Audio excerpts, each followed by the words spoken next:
Salut, j'espère que vous allez tous bien. Bienvenue sur la chaîne Guerrier Africain. Sur cette chaîne, nous parlons couramment des pays africains, nous parlons également de la jeunesse, nous parlons de motivation, nous parlons de sagesse, liberté pour tous. Aujourd'hui, nous allons parler de la jeunesse africaine qui doit plus aller en Europe, qui doit rester en Afrique. Parce que depuis la nuit des temps, les Africains ont toujours migré vers l'Europe ou bien les États-Unis ou la Chine pour la recherche de l'Eldorado. Mais aujourd'hui, nous ne devons plus faire cela parce que la jeunesse africaine doit prendre conscience d'elle-même et se réveiller. Quand Einstein disait que la folie, c'est de continuer à faire la même chose et espérer des résultats différents. Donc, ça veut dire quoi? La jeunesse africaine doit arrêter de répéter les mêmes erreurs et a subi une modification métaphysique et spirituelle qui va permettre à cette jeunesse-là d'être des leaders demain et de diriger le monde. Parce que la jeunesse africaine est capable. Les Africains sont des lions. Des lions à la base, c'est des guerriers. Dans l'histoire africaine, l'Afrique a été des guerriers. Puisque en réalité, ils n'avaient pas de modernisation d'abord concernant l'armée, concernant l'agriculture. Mais en réalité, ils arrivaient à vivre correctement et à être forts. Et ils ont même resté face aux colonisateurs. Ce n'est pas pour rien. Ce n'est pas pour rien que l'Africain est aujourd'hui, dans tous les domaines aujourd'hui, presque dans le sport de combat, même dans le sport de football, presque dans tous les sports, les Africains sont dominants.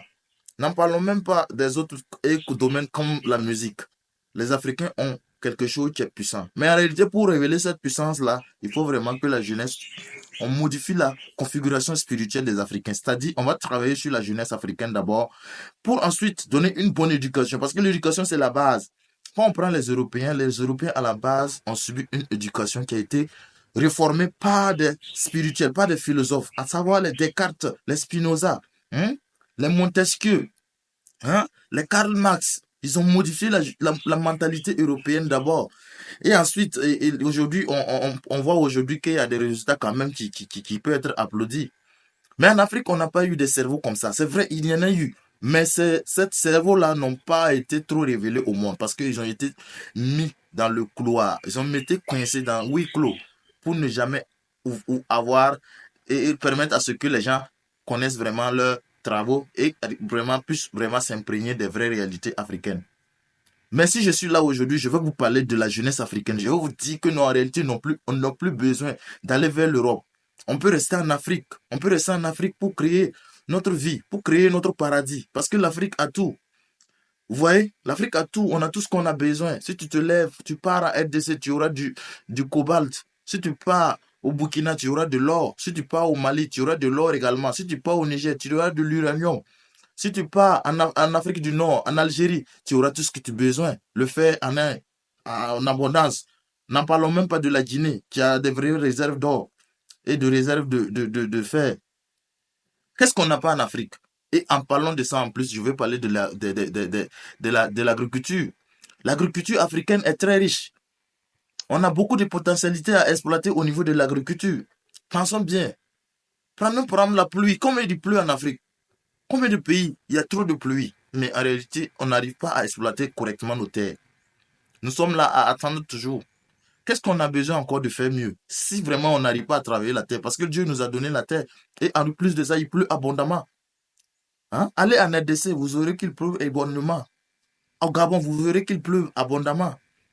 Allez-y en Guinée équatoriale, c'est très très fort.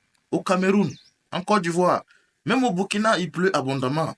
La pluie qu'on gagne vraiment peut nous permettre de vraiment de travailler l'agriculture. Car l'agriculture, c'est la base qui permet de développer un pays. On ne peut pas se développer si toutefois on n'a pas développé l'agriculture. Prenons par exemple les pays comme l'Inde. L'Inde exporte combien de milliers de tonnes de riz en Afrique. Hein? L'Inde est un grand producteur de riz. N'en parlons même pas de riz. Il y a beaucoup d'autres produits qu'ils envoient en Afrique. Mais pourquoi l'Afrique ne peut pas le refaire? L'Afrique peut le faire également, mais ça commence d'abord par la mentalité parce que la culture africaine est trop avancée. On a une culture qui est très riche. Mais en réalité, on n'arrive pas à exploiter, à mettre en avant notre culture pour pouvoir, en réalité, avoir une confiance indéterminée, une confiance indéfectible pour ensuite parvenir à des réelles convictions qui nous permettent d'être des vrais réalistes dans la vie, dans la société. Parce qu'on s'est trop cloîtré dans un coin qui ne nous permet pas de nous en sortir. Et ensuite, l'éducation à la base de l'Afrique, c'est quoi? Quand tu es né en Afrique, à la base, peut-être tu es motivé au début que tu es un enfant qui a été éduqué correctement comme les autres. Mais au finish, Tu seras comme les autres parce que tout simplement, tu ne verras pas de lumière. Tes rêves vont être brisés. Parce que tout simplement, on ne va pas te permettre de rêver. Tous ceux qui doivent te donner la possibilité de rêver vont te décourager. Parce qu'ils vont te dire en réalité qu'il n'y a pas d'espoir ici. Or pourtant, les rêves sont permis par tout le monde. Il faut rêver. C'est à travers les rêves qu'on obtient des objectifs. Si tu ne rêves pas, tu ne pourras pas créer quelque chose. Demandez aux entrepreneurs en réalité comment ils ont arrivé à créer des entreprises fortes aujourd'hui. Ils ont d'abord rêvé à la base. À la base, c'est des rêves. C'est des rêves aujourd'hui qui ont parvenu à des résultats. Donc, permettez à ce que l'Afrique rêve. On ne doit plus se contenter encore de l'Europe, de l'Europe, de l'Europe, de l'Europe. Qu'est-ce qu'il y a en Europe? Ils ont déjà tout fait. Ils ont déjà tout fait. Qu'est-ce qu'ils ont besoin encore à donner? Ils n'ont rien à donner encore. Ils n'ont rien à prouver encore. Mais en Afrique, on peut prouver. On peut prouver parce que trop le domaine, ils n'ont pas encore été exploités. Donc, il n'y a pas de souci. Je vais vous donner 7 raisons.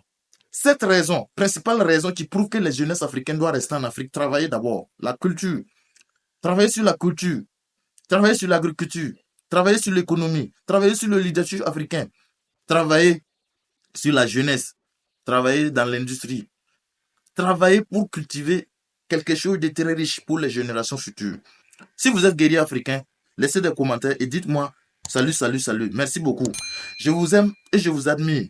Je veux que vous laissez des likes, pouces bleus, partagez la vidéo pour que ça aille loin, pour que ceux qui regardent la vidéo puissent avoir réellement la connaissance d'un guerrier africain.